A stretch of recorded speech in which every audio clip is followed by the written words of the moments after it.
earlier there was a knot in the string, and I was thinking about how in my sewing on a window videos I'd never mentioned what to do if you get a knot in the string when you're sewing, and I guess I realized some folks might not know about sewing like that, so then I was thinking, my bad, I really should have mentioned what to do if you get a little knot, which is really just like, don't fight it, don't stress it, just pull it back towards the loop, like back out like that, and then you'll be good to go. But really the lesson is don't fight it, you know.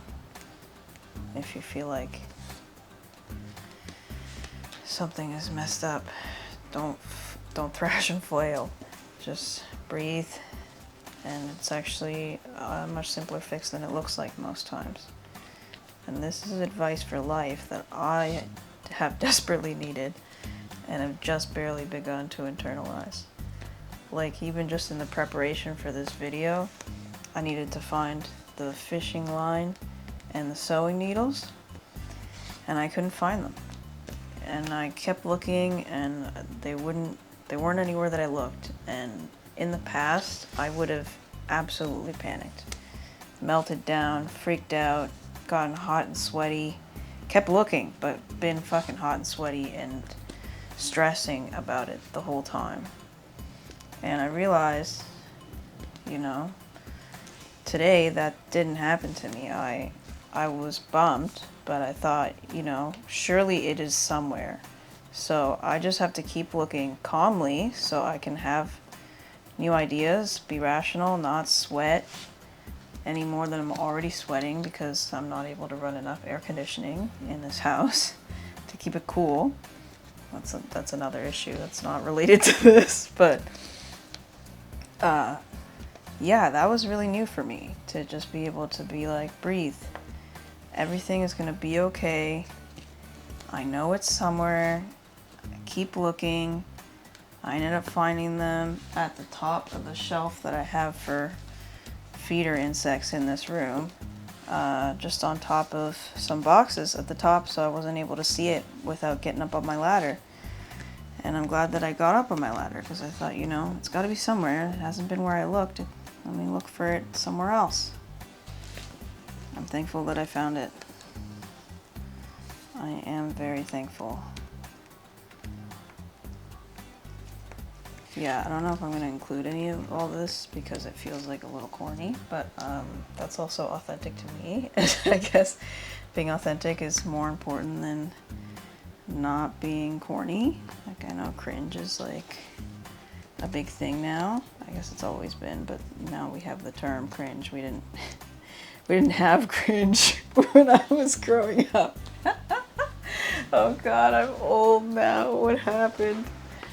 I'm starting to take my time more with these videos. I was feeling rushed to try to get stuff out because people say if you really want to make it on YouTube, you gotta be putting things out, you know, once or twice a week, or, you know, the same day every week, or, you know, at least multiple times a month. And that's not always my workflow. I mean, sometimes I disappear for 5 months, and that's just part of my deal. It always has been. I have fluctuating energy levels, and, you know, the ADHD autism combo makes it so that sometimes I just have enough in me to do the bare minimum that I need to do, and other times I have more to give and I want to work on stuff and I'm excited and it's awesome. And then sometimes I'm too excited and I work too hard, and then I burn myself out on it a little bit and I have to take a break because I don't really fuck around with burnout. I was burnt out so badly years ago that it took even more years to recover, and now I don't really fucking do that to myself anymore, because I really don't want to have to take more years off of doing and being. I'm trying to get back into the world, not disappear from it again. And I feel like I have disappeared from the world. Yeah, I don't know if that's too heavy for a video about fucking getting some stuff going for some snakes, but that's just real. That's just real shit, me being real with you. it feels a lot easier to do when I'm not like looking at the camera, although you will probably catch me glancing over at the camera a million times in this, especially if I run it not at high speed, because I'm curious about what it looks like. I forget every few minutes where I am in shot. I'm still learning this kind of stuff. I'll probably be saying that I'm still learning this kind of stuff for years, but it'll be true. I mean, never stop learning, but it takes me a while to feel like I've got something figured out. Making videos has so much stuff to it. I mean, so much stuff. But I'm doing this for having fun and, I don't know, building community in a sense. You know, I always feel some degree of obligation to be representation or whatever in communities that I've been a part of. Pretty much every community, there's just a lot more dudes, a lot more white dudes with success than everybody else. And that's just, you know, nothing against white dudes. I'm engaged to one.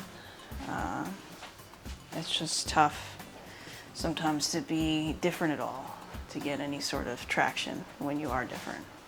I went away for a bit to try and find the grommeting tool because I thought it was not in this room.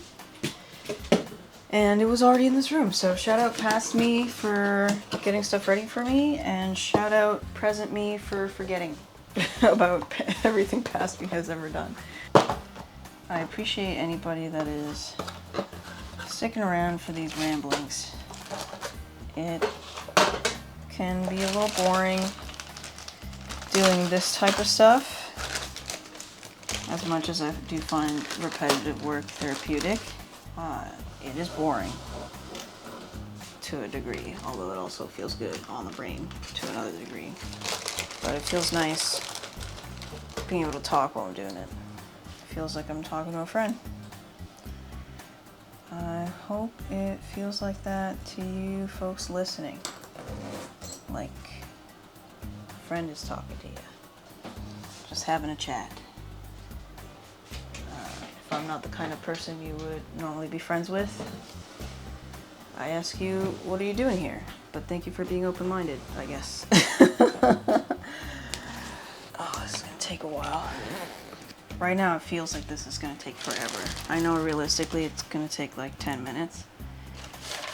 But sometimes 10 minutes feels like a fucking lifetime. It's been a while since I had Gopher Snakes, so it's been a while since I've kept anything that could be communal. I mean, Russian rat snakes do really well communally. I just haven't found any. I'd have to have one that's an appropriate size to be with Drusilla and another female. And that just hasn't come up. I've thought about getting a baby a bunch of times, but then I think, then I spend my money on something else by accident. Like a friend of mine tells me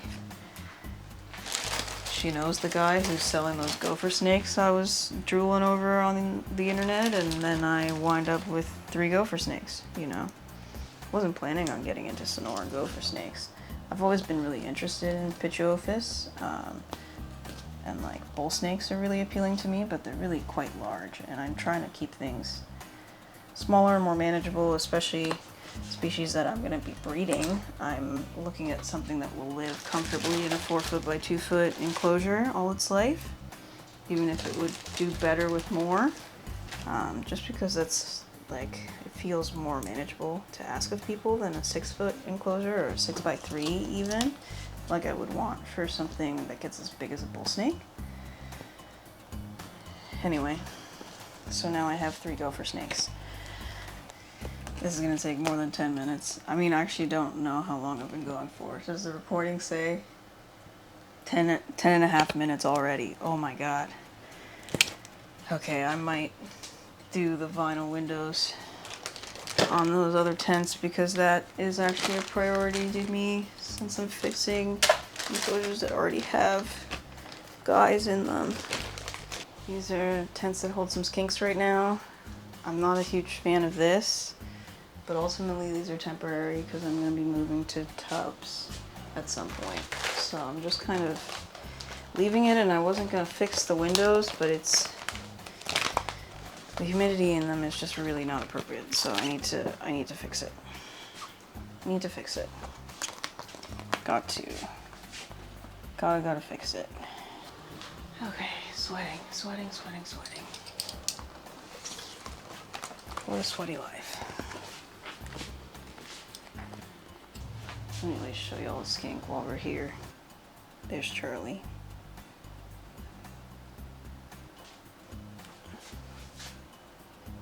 He's getting ready to shed, so he's pretty dull right now. I love him. He's such a little cutie. He's such a little cutie patootie.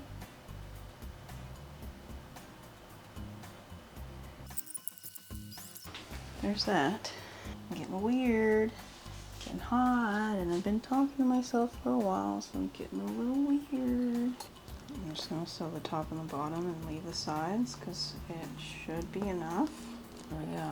This doesn't need to be perfect or anything. Nobody's gonna get to it. It's not even if it was skink height, they wouldn't be able to reach it. Whew. Probably should have gotten on a step stool for this, but I'm almost done. Always had really a lot of pain in my shoulders when I do stuff like this. Shoulders are the weak point.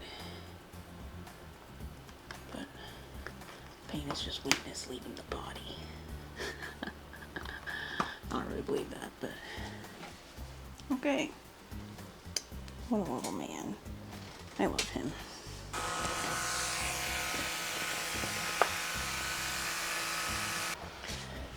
Okay, one down.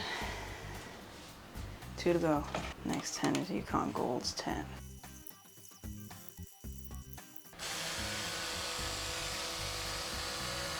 Last one is Chicken. He's been watching this whole time. I'm a little wary of opening his door because he's a wiggly little man who has bolted before.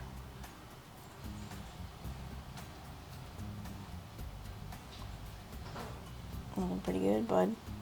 So the skink formerly known as Hibiscus, now Chicken, after dropping sperm plugs. I don't know how Chicken is any more manly, but I thought it was funny. You know what I have been thinking about lately? Trying to give people more grace. And having an easier time with having differences of opinion about things that feel important to me with people. Differences of opinion.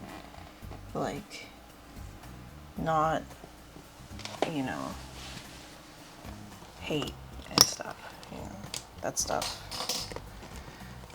you know, we can't get along. But I've always really struggled with kind of black and white thinking, like this person did this and that makes them a bad person, and I don't want anything to do with them, kind of thing, being like a pretty easy jump for me to get to, which is like super alienating, obviously, and also just like part of it is that I end up being way harder on myself too, because I have these like super high standards where people can't make mistakes or like be imperfect and not all the way cooked, you know, and that's just like not realistic, and it's not a healthy way to live for myself or a healthy way to live with other people. And it's really difficult, especially with this reptile stuff, to not like be like, oh, you did this differently from me, so you must be bad. It's just like really easy to be like, oh, these people are bad because we have these differences, and these differences are things that feel like really core and vital to me, and like that is not always true. And also people change, and how are we supposed to get better if the people around us don't push us to be better instead of like writing us off and leaving us alone. And like, if I don't fuck with cops, I need to kill the cop in my mind. Like, friends and people in general need to be allowed to make mistakes. Where our line of what is unforgivable is personal and different for everybody, but you know, it can't be unforgivable for me or other people to make like regular mistakes that everybody makes, or to just like differ in some ways in opinions, because our opinions are all based on like our life experiences and who we've learned from, and you know, those are not always perfect. People are complicated, and there's a lot of good to be seen in the world if I can become more open to the possibility that not everybody fucking sucks. A lot of people fucking suck, to be fair. Like, we are living in times, and there are some people who are being really loudly bad right now. But there's also, at the same time, not that. People who are not that, and I'm trying to be more open to that and less inflexible.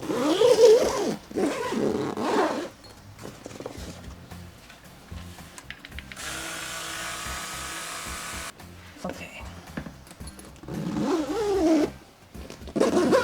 Not pretty, but functional. Okay, how much battery do we have left on this bad boy? 10%. Alright, let's do grommets until it hits 0% battery, and then I'm gonna call it a night.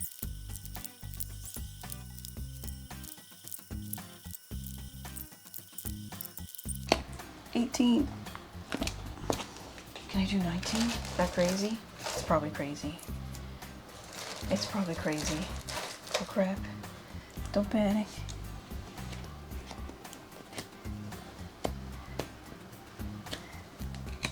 Oh. It says no more battery, but I got 19. Let's go. Alright, see y'all soon.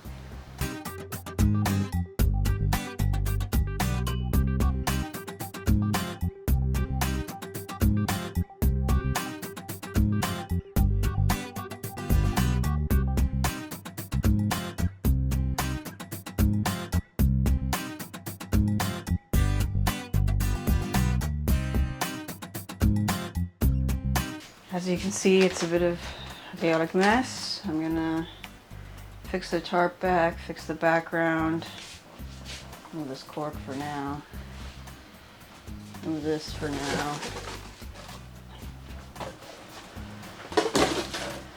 and fill it with more substrate. More substrate! Woo!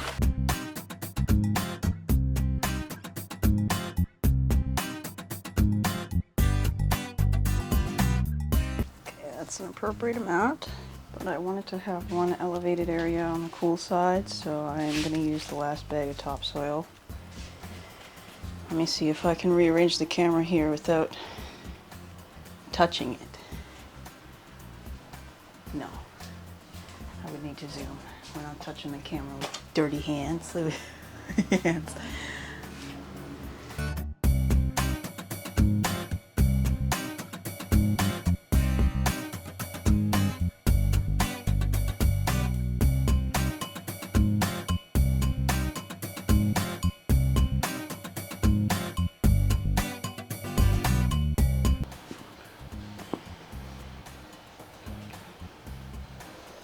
So the warm side I'm leaving fairly empty for now. I'm going to add some clutter. This is the piece of stone for basking. This little piece of wood here. There's a tube there.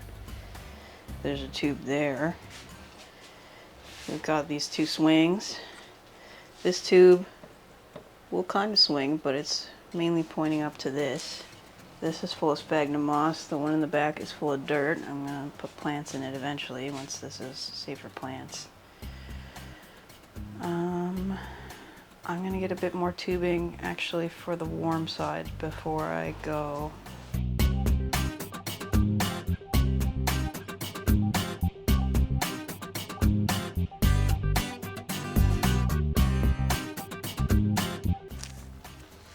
Okay, holy crap. I actually feel pretty good about that. Moves this piece of wood. I'm just gonna leave it around here. It's a good corner piece kind of deal. Okay, 2%. Let me show you what I got done before it dies. Holy! Okay. Wood, basking, buried, hide. They might not actually go in here, but it serves the purpose of holding that in place. That goes up into the back. This goes across the top two. We got a swing. We got this held in place kind of loosely, but it'll get them up here as well.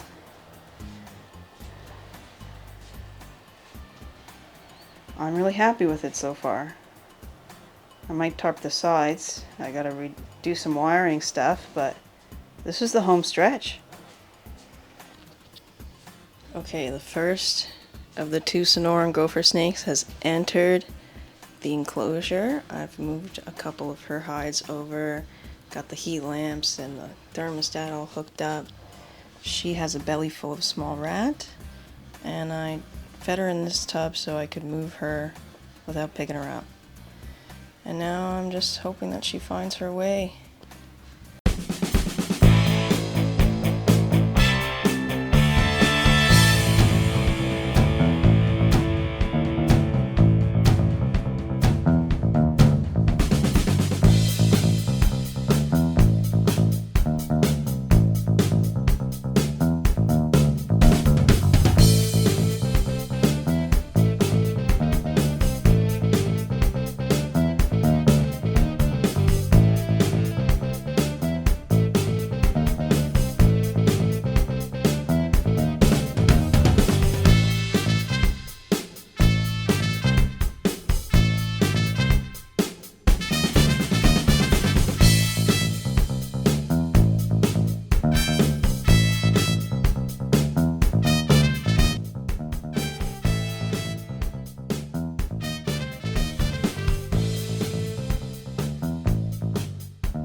Oh, she's out. She went up and over. She's in.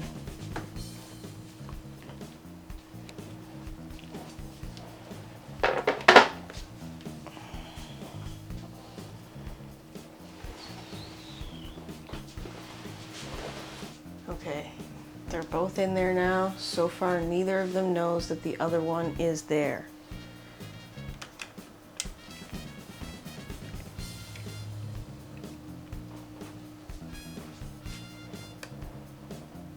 Sweetums made a break for it under some stuff. You can kind of see back there, she's hidden under this box. Robin has been hiding under this box for the past hour or so. She hasn't explored the rest of the enclosure, so I don't know if they'll even bump into each other today. At this point, I'm mainly waiting for Sweetums to discover Robin because she's on the move and Robin is hiding.